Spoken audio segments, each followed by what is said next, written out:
मुख्य अतिथि माननीय सरपंच महोदय, देवतुल्य शिक्षकगण और मेरे प्यारे छोटे भाई और बहनों को मेरा नमस्कार। सबसे पहले आप सभी को स्वतंत्रता दिवस की हार्दिक बधाई। आज हम अपने महान भारत के स्वतंत्रता दिवस का जश्न मनाने के लिए एकत्रित हुए हैं। किसी कवि ने खूब लिखा है कि जब आंखें खुले तो धरती हिंदुस्तान की हो, जब आंखें बंद हो तो यादें हिंदुस्तान की हो।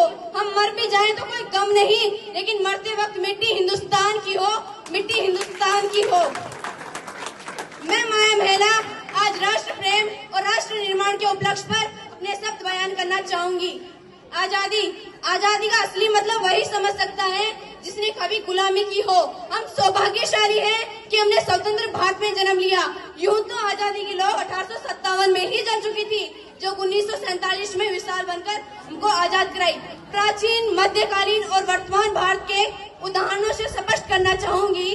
जब हम फिरंगियों के फेरे में फंस गए थे तो रंग दे बसंती चोला की एक आवाज पर टोलों के टोले उमड़ाते थे और उनके वंदे मातरम के नारों से खून में आने वाला 5-5 डिग्री का तूफान अंग्रेजी शासकों की जड़ों में तूफान ला देता।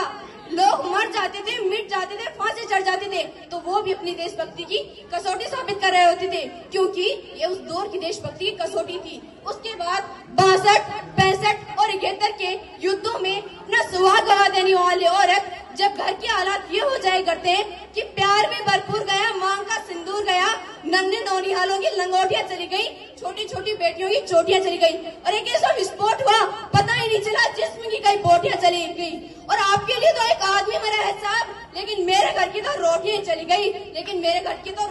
गई, वाले हालात पैदा हो जाने के बावजूद एक माँ अपने बेटे को सरहद पर दुश्मनों की धज्जियां उड़ाने के लिए भेज देती है और उसे पत्र लिखाकर भेजा करती है।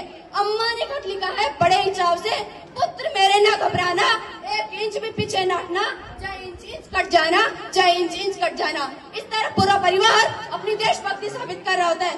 तब देश बलिदान मांगता है, तब देश लड़ जाने को कहता है, तब देश लड़ जाने, मिट जाने, फांसी चढ़ जाने को कहता है। किंतु आज देश लड़ जाने को नहीं कहता, बल्कि मेरे विचारों में अगर कोई व्यक्ति अपना काम पूरी ईमानदारी, पूरी मेहनत और पूरी लगन से करे, वही सच्चा देशभक्त है और वही सच्चा राष्ट्र प्रेम है।